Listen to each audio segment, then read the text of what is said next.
think it's two separate facets of Yeah, a I lot think of so the too. voter suppression, because they're, for example, in heavy in conservative states that have big colleges, for example, with a lot of student populations, they'll the Republican leadership will make it so that student IDs are not a valid form of voter ID, but other type of ID is. So then even you might have a polling center right there at the university or really close by, but then the hassle of having to create a new, if you don't have a car, you don't have a driver's license, you're just a college student, your college ID is your main form of ID. If you don't have anything else, then you just say, fuck it, I'm not voting. Um, and then the lack of polling centers is just making it harder for people to drive to whatever the nearest polling center is. But it's Hmm. interesting because it's the type of thing that, like, when you are more privileged in terms of location and wealth, like maybe a wealthier neighborhood, like you don't notice those types of things, and you just think like, well, yeah, voting is so easy. You just go down to the polling center and you vote. And the only way you would notice that that the voting is not as accessible is if you actually go and live in the poor neighborhood, and then you see sort of the effect of like not having enough access for a lot of these things. So yeah, it's kind of crazy. Especially like, or if you're not even paying attention, growing up, my polling, when I would go with my mom when she was voting, because obviously I wasn't voting, Hmm. um, it was down the street from us. It was an elementary school in our neighborhood. We just went whatever time of day and voted. Um, but yeah, when you start closing polling centers and suddenly people that rely on mass transit to get to and from work, and like, oh well, the bus doesn't go to that polling center, or oh, you have to walk however long to get there, it suddenly starts to affect whether or not you can make that decision to go and vote. And then how long are you going to have to stand in line? How long are you going to have to do X, Y, and Z? What information is there for you when you're there? And when you really start to look at how voting works and what I think the sneaky ways that people have the voter suppression, like you were talking about earlier, with, oh, well, we'll have polling centers and it'll be so much easier, but then we're going to close 750 polling stations. Yeah, it always astounds me how any seemingly good idea can be turned into in the wrong hands. People kind of turn it into like, oh, how can we take advantage of this thing to benefit us? Mm-hmm. Yeah, it's really, really terrible. One Um, thing that I saw that was pretty cool here, at least in Texas, I think it was in Texas. I think it was Vote Latino partnered with Lyft to offer free rides to the polls. yeah, I did see that. I did see So, that. which is great, but also like we shouldn't have to, like, I mean, Yeah, I'm very thankful for organizations that do that, but we shouldn't have to say like this is the only way you can get to the poll, and then hopefully you have a phone that has Lyft on it that can do this. Like, again, it right. does set up a sort of privilege to that. So Also, then we just become beholden to these private corporations, to like the charity mhm. of these private corporations that just decide we're going to do a nice thing today or this time around, but it's not like Yeah. built into the system. Yeah, I was in last month. I was hanging out with a bunch of people from a lot of just European digital nomads here, and there was this one kid from the Netherlands that like he like loves American politics. He was like, he's like, your American politics is like my entertainment. Like I'm a junkie for American politics. Like I love watching all this stuff. But he was saying, he was saying like it's crazy that America is still seen as this sort of symbol for democracy for the world when it has so much of these systemic problems all around. So I think it comes from a lack of talking about it, not us, because like obviously we're talking about the problems here, but I mean, growing up, I sure didn't know about it. I sure didn't think about those issues. And I mean, thankful for social media and the ability to share it, and talk about what's going on and why, and say like, oh, these are the problems we're having. Somebody's waiting in line until 1:30 a.m. You know, Right. for those types of things. And so hopefully this will start to change the conversation about voting and issues as we're able to see these issues and what actually happens when um, you know you close polling stations, and what all of that means, to say like, no, we're not perfect, no, we're not this like symbol of democracy and perfection. Also, hello Raiders. Yeah, Raiders. All right. A difficult truth is rating with a party of eight. Party of eight. What? Welcome, guys. Welcome, everybody. Androgynous Anarchist says trusting corporations to promote democracy is not a good idea. That is correct. What? I had no idea. Yeah. It's how profitable can we make democracy? That's how Mm-hmm. you view everything through that lens. Yeah, it's crazy.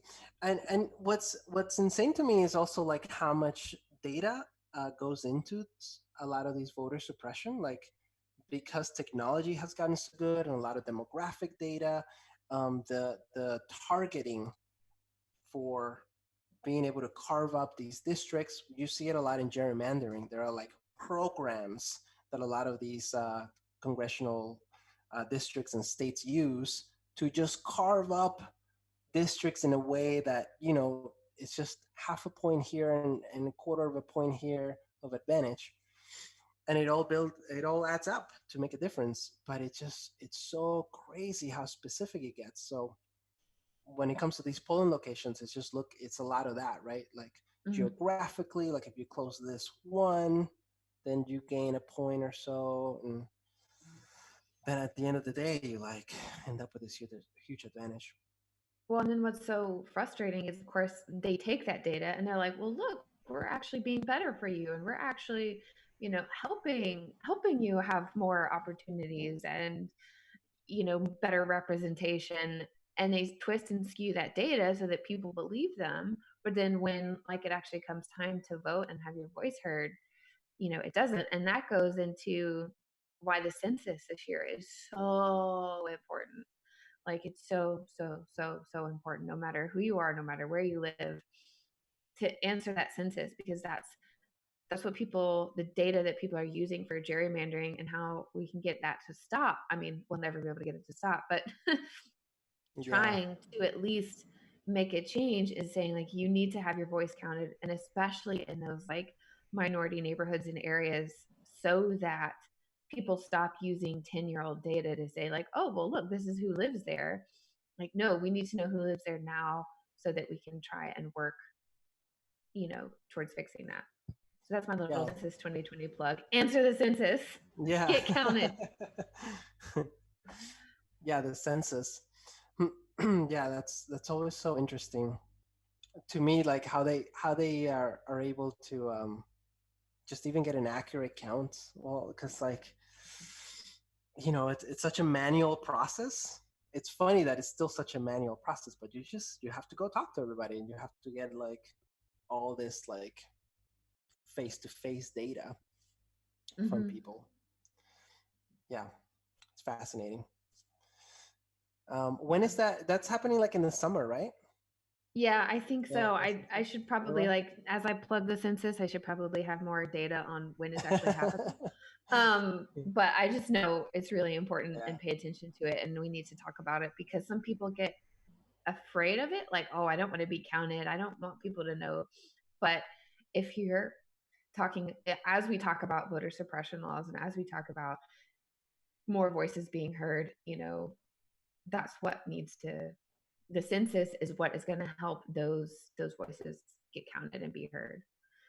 yeah. um One of the things from my family's from South America, so from like the Hispanic community, a lot of people who even if they're legally in the country, there's still sort of a general fear that this is some sort of immigration thing, or like you're going to get in mhm. trouble somehow, or let's say like you have a family that is legal in the country but like they're cousin or so has overstayed their visa and they're Mhm. currently living with them. And so they don't really want to answer the questions honestly because they think that that means their family member is going to be in trouble. So there's this Mhm. sort of general fear of giving accurate information because you don't know where that's going to lead. And some of that, Yeah. even with this administration especially, I know. It's a legit fear. it's justifiable for sure because you don't know what they're going to do with some of this. What they could do with some of that. I mean, with the census, we know how that works, but we know the administration has been cracking down with a lot of the immigration, Mhm. really going overkill with it. So yeah, crazy times. Yeah. We have a question here. Skrills NYC. I've got a question for you guys. After canvassing for a few weeks in North and South Carolina, I want to hear about that. Yeah, no. I'm like sitting here in the chat, like, yes, Yeah, tell us your question. Especially yeah. as we wait for your question. I have family that lives in North Carolina, and so I would probably put most of them in more of a conservative box. I Mhm. don't know. I feel like we kind of avoid politics. I don't know. Oh, here we go. We were all knocking on doors for Bernie, and some of these people are Bernie or bust, and now they're getting attacked online for this, but they are registered independents. They don't always vote Democratic. What allegiance do they owe the Democratic Party and Biden? Um, Wait. So the None. people that they were talking to were Bernie or bust, Mm-hmm. and They're now registered as independents, and so they don't always registered vote independents. Democratic. What Uh, allegiance do they owe the Democratic Party and Biden? They don't owe any allegiance, in my yeah, I opinion. don't. Yeah, I don't. I mean, nobody has any allegiance to anything. Like you can vote for whoever you want. The question is just, you know, the Democratic Party's argument is we got to remove Trump no matter what. So that's And kind I of the. think Yeah, go one of ahead. the things I've been seeing from a lot of my friends who um, I won't put them in the Bernie or bust category, but they're very politically aware and definitely are Bernie supporters. Their point in this is, why should I vote for a party that doesn't represent me? And Hmm. so, that's a really fair point, that if they feel that Biden does not represent who they are and their values, do they owe him their vote? And I Right. I don't want to stray too far away from like the how important and how dangerous Trump is, but at the same time, I don't want to force somebody to vote for someone. I mean, that's why we don't force people to vote. Um, Yeah. if somebody doesn't stand for your party values, should we really be saying like, you know, well then get them out of there? Like, well then find people you do care about, find people you do support. I've been spending a lot of time in Senate races, and there's a lot of really great people up and down the ballot, from Congress to local races, that you can get excited about and start making the changes there. Yeah, I think that's a valid concern from someone from people that feel like, oh, this person doesn't represent me. I mean, I feel like you know, the two-party system has a really hard time being able to represent such a diverse group, you know, such a diverse society. And so you're always going to have to compromise. You're always going to have to think like, okay, well, these are the things that are important to me. And I think that's right. Like if you even if you don't identify with the whoever the Democratic nominee is, like there are so many other races that affect you directly in your community and in your state, and that affects the laws around you. So I mean, like voting is just so important. But yeah, it's interesting. We have like one of the lowest voter participation rates in most of the developed world, and I think it's just a combination of like ease of voting, right? Like how we've been talking about voter suppression things, like just access to be able to vote, and then the other is just a general sort of civic duty education, and so people kind of feel like this is a a responsible thing that I should do. Like sort of like, well, I gotta get a driver's license before I can drive. Like I need to vote to be able to keep participating in society, kind of thing. Well, and I I should. think a lot of it does come from people feeling frustrated by their party. It's like, well, why should Yeah. I vote when you're not going to listen to me? Or, I've been following a lot of Black voices and Black activists on Twitter, and their really good point is that we're really good at listening to what the Black community wants when it's time to start Mm, giving speeches and saying, like, this is what we'll do for you, and blah, blah, blah. But then whenever it actually comes down to brass tacks, those changes aren't made, those actions aren't taken. And so you're going to have people that just feel like, well, why am I voting? Why am I here? When you're only going to hold up my values so that you get my vote. And people are starting to realize that that's not doing anything, and they're tired of it. yeah. And so people are staying home because they're like, well, my vote doesn't matter because you're just saying all these things I want to hear to get my vote. And then when you're in there, you're just uh, a corrupt politician. Um, I recently had the chance to like speak with Sema Hernandez, who was running for Congress here in Texas. Absolutely fantastic. I'm Hmm. very sad she did not. She, I think, was seventh in Texas. Oh Um, no. yeah, but absolutely wonderful. I hope she goes further. But like her point when she was talking about running, and she hasn't held public office before. I think she, or not like a very high public office, and she's like, that's because when people will start sort of in the lower offices and work their way up. She's like, by the time they get to the Senate, she's like, they're already corrupt.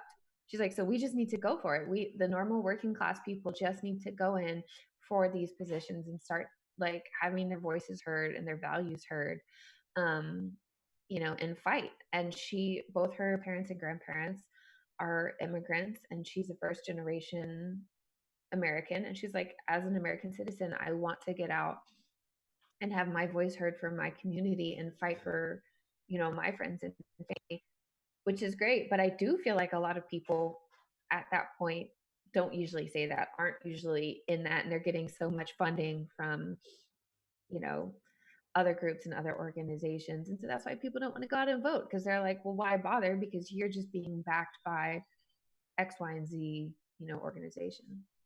Yeah. It's hard. It's a bad cycle too, because then what happens when they don't vote is that then for sure they don't get represented. Mm-hmm. So then next time around, they're justified in feeling not represented because they're not. And so they have less of a motivation to go out and vote, and it just continues this really bad cycle.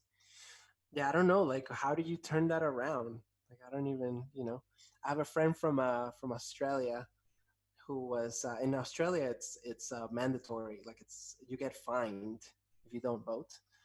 And so it was I was hanging out with her in the States. She was in the States, and it was election time in Australia.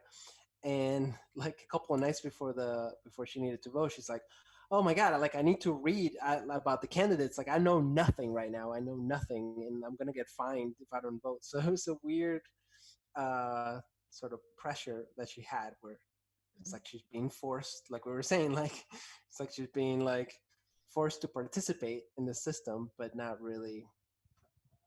It didn't come from a place of like Mm-hmm. of willingness to be part of the you know of the political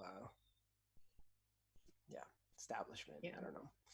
So it's interesting. I don't know if I mean that would definitely not fly in the States. But I feel like people would revolt Yeah. so badly. Like if you had any sort of even a hint of a fine, $1, freaking Yeah. yeah.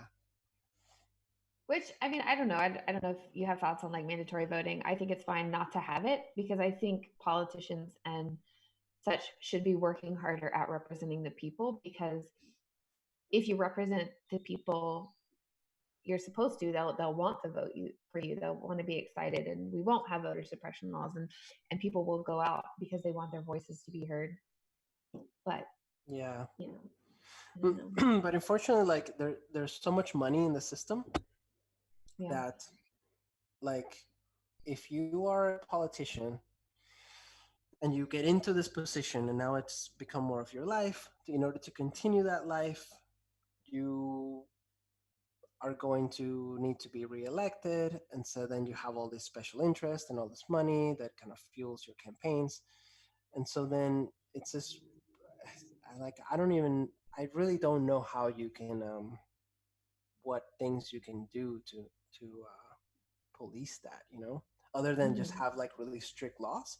But at the end of the day, you just have to trust people to enforce Mm-hmm. them, and you have to trust people to be able to not take that money and all that, and just Yeah. be less corrupt. I always say that corruption is the thing that kind of Mm-hmm. erodes any system. Um, even and I think this might be a controversial point, so it's just my opinion, right? Like, Yeah. even like dictatorship, I feel like could work amazingly if people are not corrupt, Mm-hmm. because then it just looks like a democracy, because Yeah. if you have a leader that's like, oh, I'm a authoritarian sort of dictator, but I care about the people, then they're gonna have to listen to the people to do Mm-hmm. what is best for the group. So, I mean, that was kind of uh, Selma's point was, people get to Washington, by the time they get there, they're already corrupt. And so she was like, we got to stop that cycle. And unfortunately, yeah, she didn't have the support because she's so new. And I'm not saying that other people running for Senate here in Texas are corrupt. I'm not trying to say that. But she just had a point in that yeah, corruption. for sure, yeah, yeah. No, I think that's absolutely right. Yeah, we'll see. It's going to be interesting to see what the voter turnout rate is for this election. I have a feeling that it's going to be really high, no matter who it is. I feel like like it's like a make or break time for the United States. Like, I keep calling it democracy's last stand. This election, But what because happens, like, when you say that democracy's last stand, like, what if we do have a really high voter turnout? And what if that really high voter turnout does elect Trump again? What does that say about us as a nation? Like, does that yeah, mean we've just completely missed what we want? Does that mean people are that disillusioned by the Dem party? Which, you know, I see that happening more and more as a disillusionment of the Democratic Party more so than the Republican Party. mm, So what does that mean for democracy over the next 4 years? yeah. I don't know. That's a really good point. Yeah, yeah. That's funny. Everybody turns out and democratically says we don't want democracy. We want like a more authoritarian kind of But under the guise yeah, of we want less government right. because we don't want Which Medicare for is, all, because we don't want a government in it. So. yeah. I mean, it's the funniest logical circle for me, right? It's this Republican saying government is bad, we need less government, also vote for me. Like, Hmm. okay, we need government should not be doing so much.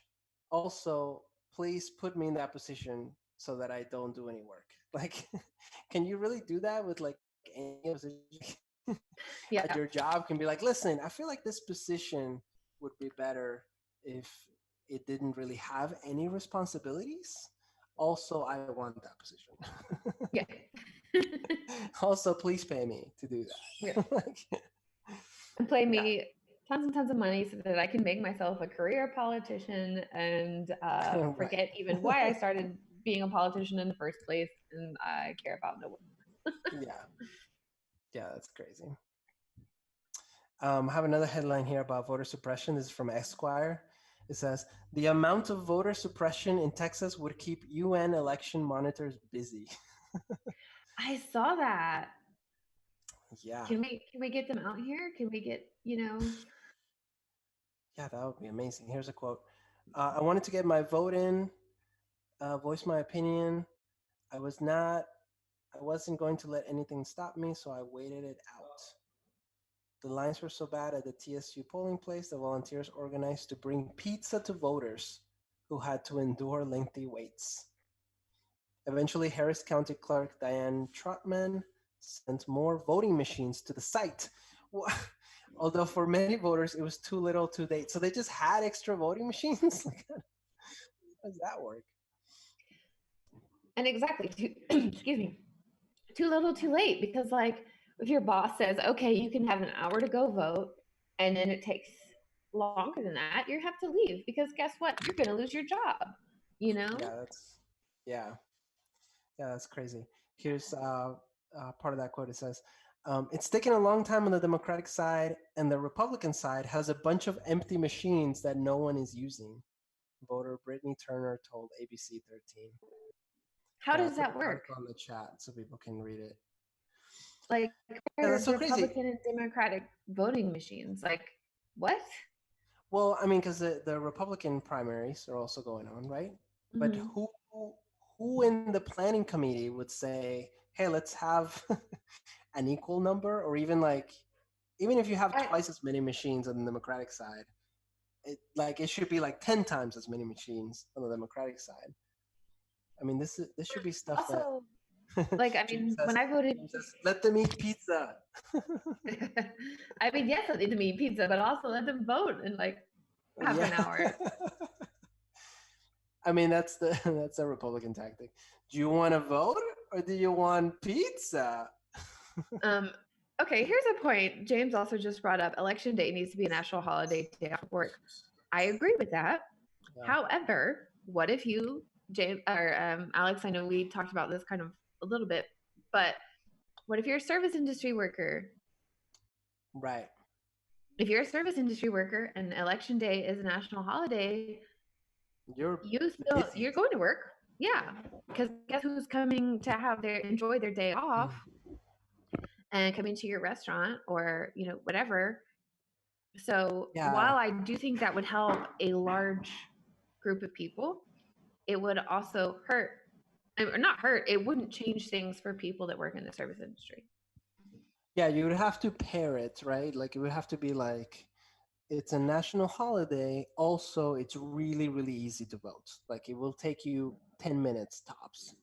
Mm-hmm. Because then if you do it like that, then okay, like you just give people more access. I know some countries were starting to experiment with online voting, um, which I was talking to a friend who is a software developer, and he was like, "You, we definitely should not do that." Yeah, no.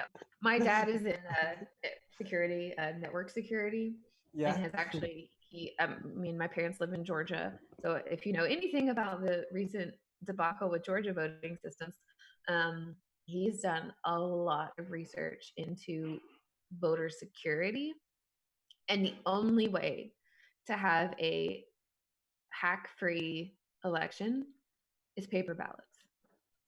It Mm, is absolutely impossible to have a safe and secure online voting system. yeah. Yeah, that's crazy.